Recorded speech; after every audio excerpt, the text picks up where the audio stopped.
Bien, buenos días amigas, buenos días amigos.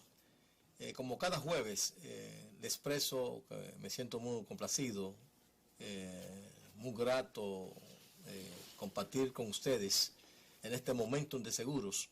Gracias justamente a Francisco Capellán, tu corredor de seguros, y gracias a COP Seguros, tu cooperativa nacional de seguros, respuesta solidaria a tus necesidades de protección de tus propiedades, tu vehículo, tu vida.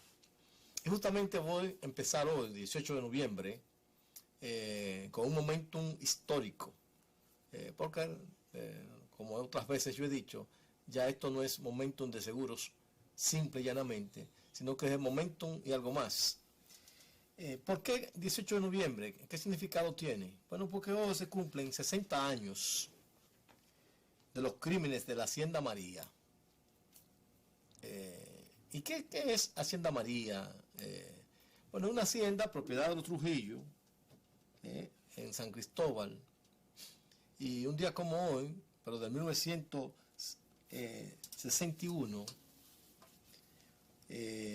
hace 60 años, de la matanza de 6 de los ajusticiadores del dictador Rafael Leonidas Trujillo Molina.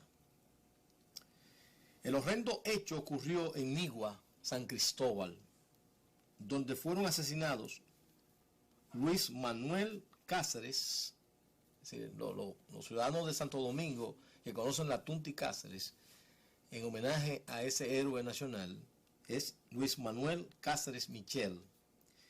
Pedro Livio Cedeño, otro héroe nacional, de los que participaron en el ajusticiamiento del tirano, que una calle también importante de la ciudad lleva su nombre. Salvador Estrella Sadalada de Santiago, Roberto Pastoriza Neret, Modesto Díaz Quesada y Huáscar Tejada Pimentel. Sus cuerpos nunca aparecieron. Los crímenes fueron perpetrados por Ramfis Trujillo, hijo del dictador, junto a otros criminales, secuaces de esa dictadura y de Ramfis, ahogado en la venganza de su padre. ¿Quiénes participaron? Gilberto Sánchez Rubirosa, Luis José León Esteves, cuñado de Ramfis, era el esposo de Angelita, y Fernando A. Sánchez, hijo. Ramfis ya había manifestado intención, ahí está la Hacienda María, de salir del país en momentos que las movilizaciones de la población aumentaban en demanda de la salida de los parientes de Trujillo.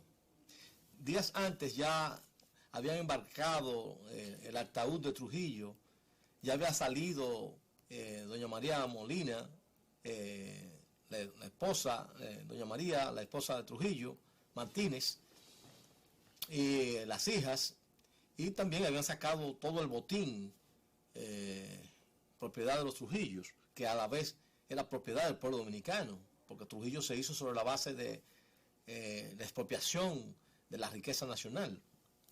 Poco antes de dejar el territorio, preparó el horrendo crimen. Como despedida, mandó a buscar a las víctimas desde la cárcel La Victoria, bajo el alegato de hacer un descenso donde fue ajusticiado su padre. Los prisioneros fueron llevados primero al Palacio de Justicia para hacer un simular, y luego a la Hacienda María. El primero en ser asesinado fue Pedro Livio Cedeño, a quien colocaron de pie, amarrado a un árbol.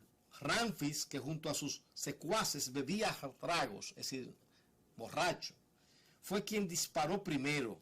Sonrió al ver que el cuerpo cayó al lado. Luego asesinaron a Díaz Pastoriza, a Tejada, a Estrella y a Cáceres. Otros que participaron en los crímenes fueron el mayor Américo Dante Minervino Matías, quien era el comandante de la Victoria, es decir, de la cárcel, quien ofreció detalles de los hechos. José Alfonso León Esteves, el sargento Pedro Julio Vizcaíno, del Servicio de Inteligencia Militar, es decir, la secreta, y uno de los custodios que llevó a los prisioneros a la hacienda, y el coronel Juan Díaz Labreu, ninguno fue condenado. Posterior a los asesinatos, aparecieron 3 hombres acribillados en el vehículo que sacaron a los 6 de la cárcel. Afirmaron que eran policías que habían matado en un intento de fuga, pero luego se supo que eran exconvictos, víctimas de la trama. El Museo Memorial de la Resistencia, que opera en nuestro país, ahí en la zona colonial, y la Federación de Fundaciones Patrióticas recogieron los pormenores de esos trágicos acontecimientos en el libro El crimen de la Hacienda María, expediente de extradición de Ramfis Trujillo, el cual contiene los detalles del múltiple asesinato de los héroes del 30 de mayo. Con este relato histórico, yo quiero sencillamente hacer la reflexión de que la impunidad sigue latente, porque ese expediente fue documentado, y fíjense cómo se llama, expediente de extradición de Ramfis Trujillo, pero nunca se hizo. Y esos luchadores antitrujillistas documentaron ese expediente. Pero muchas de estas personas murieron aquí en el país sin ser condenados, sin nunca ser llamados a un juicio por el crimen que cometieron. Entonces, la historia está ahí registrada. Y es importante que esta generación, 60 años después, conozca de ese crimen atroz, ya prisioneros, que no se les respetó el derecho a la vida, no se respetó, si consideraban que había que hacerle algún tipo de juicio, pues que se procediera. Pero ¿de qué juicio me hablan cuando de lo que se trata es de héroes nacionales que se expusieron a todo tipo de riesgo para liberar este país de la dictadura de 31 años de Rafael Leonidas Trujillo Molina? Que aquí todos conocemos las atrocidades, los crímenes, los asesinatos que cometió este régimen para imponerse a la población dominicana por más de 30 años. Y que luego recibimos la herencia trujillista, y que devino luego en lo que fue el derrocamiento del primer gobierno democrático de Juan Bosch en 1963, y que provocó luego de su derrocamiento por la Revolución de Abril del 65, que buscaba el retorno de la constitucionalidad y del gobierno de Bosch. Ahí está la Hacienda María, hay algunas imágenes, San Cristóbal, ahí están los héroes del 30 de mayo,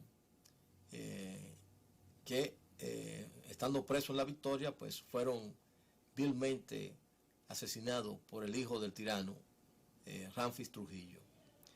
De modo tal que honor a los héroes del 30 de mayo y un recordatorio de lo sanguinario, de lo asesino que fue su hijo,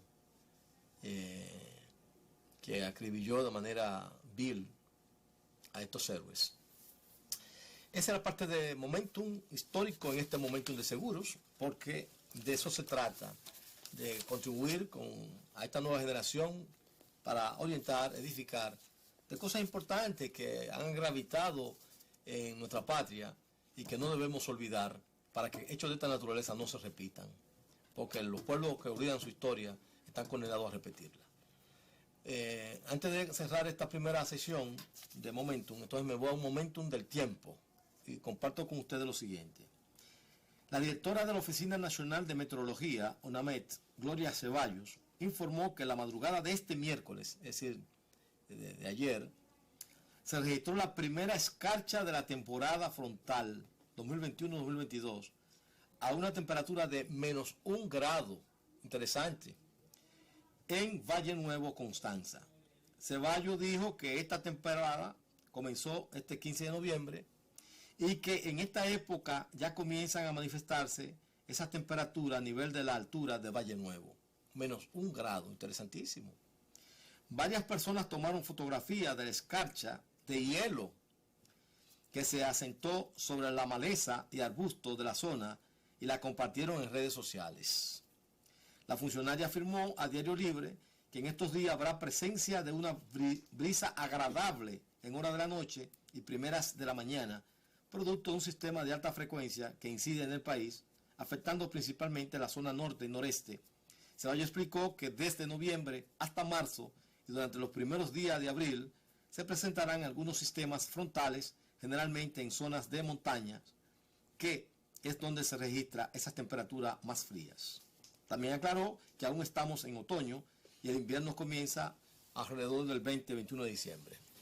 Ahí están las escarchas, no sé si son esas las recientes, pero es bueno que nuestra población sepa que todavía conservamos zonas climáticas del país como el Valle Nuevo, Constanza, que las temperaturas pues nos bajan a menos de 1 grado, aquí está registrado menos 1 grado Celsius, lo que hace de esta zona una zona de privilegio, con un frío agradable. Es bueno compartir con el resto de la población dominicana que nos siguen en este Momentum de Seguros. Vamos a una pausa, regresamos en breve en este Momentum de Seguros. Sígueme.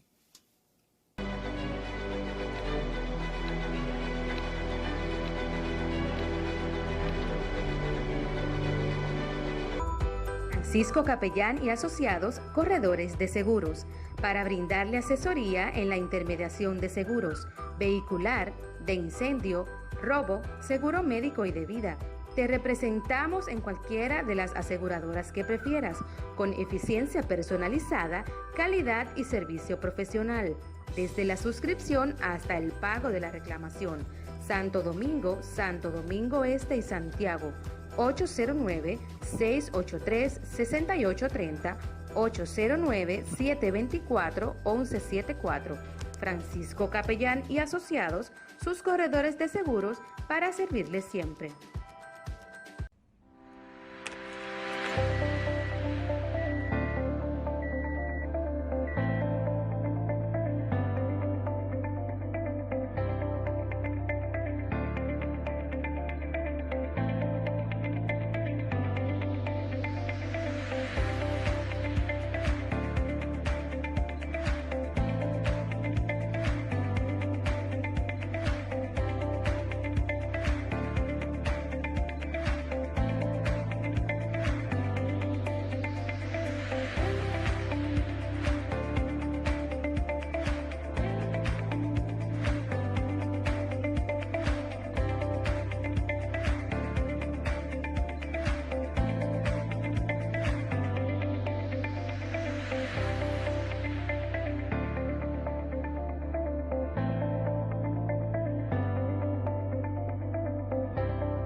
Bien, vamos a continuar en este Momentum de Seguros, como siempre dándole las gracias a la Cooperativa Nacional de Seguros, COPSeguro, tu respuesta solidaria a tus necesidades de protección de tu vehículo, tu vida, tus propiedades.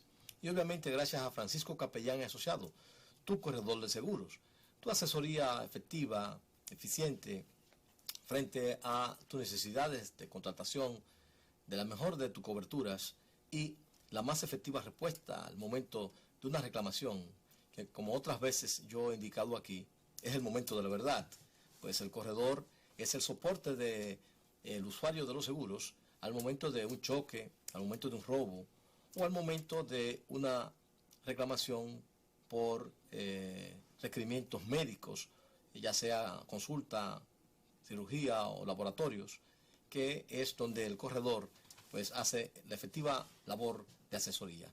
Como asesoría es nuestro rol desde este momento de seguros, cumpliendo siempre con la responsabilidad social corporativa que nos caracteriza, exhortando siempre a la población a mantenerse vigilante frente al COVID, porque parece que ya no da miedo el COVID en la República Dominicana, a pesar de que en Alemania, por ejemplo, ya han dispuesto el cierre de clubes, estricto control de las actividades grupales, porque hay todo un rebrote de COVID en Alemania, donde se están registrando cifras insólitas como más de 60.000 casos diarios. Sin embargo, en la República Dominicana estamos como si ya salimos del COVID. Como que en el estadio de pelota no da COVID y tú ves multitudes de fanáticos sin ningún tipo de distanciamiento y sin uso de mascarilla, vociferando a favor de sus equipos de su preferencia, o sencillamente las aperturas de hasta los los conciertos de Bonje en las ruinas de San Francisco, que ya los domingos en la tarde de nuevo han retornado, o sencillamente los bares, restaurantes y discotecas que la vemos repleta de público. Entonces, con esto yo quiero decir que, pese a que en lo que va a decir que en esta primera quincena, hasta el día 16 de noviembre, las autoridades de salud pública, que son las autoridades competentes para dar a conocer los boletines con el comportamiento del COVID, han reportado 40 muertes y nada más y nada menos que 14.539 contagiados por COVID en lo que va de los primeros 15 días de noviembre. Entonces estamos frente a una situación sumamente escalofriante. De ahí entonces la importancia, la necesidad que, independientemente a que no estemos en estado de emergencia y que independientemente a que no exista el toque de queda, la población tiene conciencia de la importancia de preservar la salud suya de manera individual y la salud de la familia, porque constantemente alrededor de nosotros mismos recibimos la noticia de que un familiar, un tío, una vecina, el suegro, la suegra, está contagiado, el cuñado, el concuñado, contagiado del COVID. ¿Y qué significa eso? Que el COVID sigue presente. Y si a eso le acompañamos que los centros de vacunación de nuevo volvieron a disminuir la presencia de público a vacunarse, entonces es preocupante. Y si agregamos que, como yo dije la semana pasada, que todavía más de 700.000 personas están pendientes para completar el famoso 70% de vacunados de la población para alcanzar la inmunidad que aspiramos de rebaño, ¿verdad? Y si a eso se acompaña que hubo una decisión de obligar la presentación de la tarjeta de vacuna, sin embargo ya entramos a los lugares, ya yo estoy entrando a los bancos, estoy entrando a los supermercados, y a mí no me están pidiendo la tarjeta, y yo no la tengo puesta en la frente, ni con una pancarta, es decir, deben pedírmela, pero no la están pidiendo. Y ya ni hablar de que el control de temperatura, eso se olvidó. De ahí entonces que no se puede bajar la guardia, porque al bajar la guardia vienen estos tipos de casos. De ahí que nuestra exhortación desde este momentum de seguro es que hay que mantener la batalla contra la enfermedad en República Dominicana. Entender que durante la pandemia tenemos 4.178 fallecidos a la fecha. Y no olvidar que tenemos más de casi 400.000 contagios a la fecha. Lo que significa que estamos en un proceso todavía de pandemia, que no nos hemos salvado de la misma. Quiero ya casi terminar este espacio, así a modo de pincelada, decir cómo el Estado Dominicano tiene que cuidarse con relación a la política con Haití y los organismos internacionales. Porque por un lado el presidente ha sido muy coherente y ha estado pregonando en los escenarios internacionales, hasta en la Asamblea de la ONU, de la imperiosa necesidad que los organismos internacionales intervengan en Haití para restablecer el orden en aquel país en medio del caos en el que está viviendo.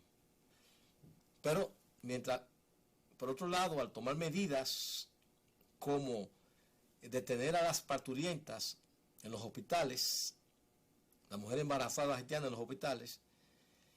Viene la protesta de los organismos internacionales como la ONU, que dice que debe descontinuarse esa práctica.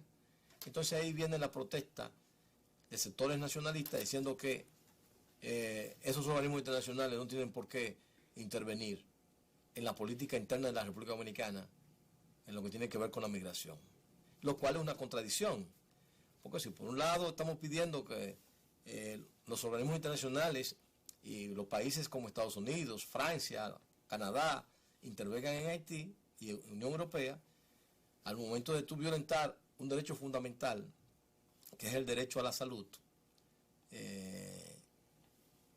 un derecho fundamental humano, ¿verdad? Entonces viene la protesta. Entonces ahí hay una situación que hay que cuidarla, porque denuncias como esa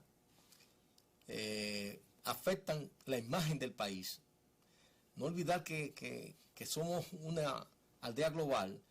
¿Y cómo afecta el país? Bueno, por un lado nos consideran racistas, que discriminamos, pero por otro lado los turistas dicen que puede haber organismos internacionales que digan, bueno, turistas que no vayan a Santo Domingo, porque Santo Domingo es una sociedad que discrimina. Pero a la vez, no olvidar la crítica que se le hizo a Trump cuando comenzó a impedir la entrada de emigrantes parturientas o embarazadas para evitar que nacieran en aquel país. Pero no olvidemos que, por ejemplo, las estadísticas, hasta antes de esa medida, según leí yo, en nuestro país, en el 2018, 14.000 mujeres haitianas dieron a luz en hospitales dominicanos. Pero 2 años antes, en el 16, en Estados Unidos, 16.000 dominicanas con visa viajaron a Estados Unidos a tener sus hijos allí para que sean americanos. Entonces, entender que Dominicana también es un país de emigrantes. De ahí entonces, ese tipo de cosas hay que cuidarlas. La clave es controlar la frontera, evitar el ingreso de los ilegales. Pero hay demasiadas complicidades ahí. Están los guardias que permiten el contrabando tanto de personas como de armas, como mercancía, ¿verdad? Porque la frontera sigue estando porosa y permite entonces el acceso de ilegales. Pero ya aquí dentro de un hospital, sobre todo las mujeres, no es humano. De ahí entonces nuestra exhortación a las autoridades dominicanas a cuidar eso, porque hay que tener coherencia del punto de vista de que si en Haití se requiere la intervención de los organismos internacionales y países poderosos como Francia, Estados Unidos, Canadá, la Unión Europea, para preservar o restablecer el orden en aquel país, igual entonces esos mismos organismos tendrían el mismo derecho de objetar si de este lado entonces aplicamos medidas no humanas.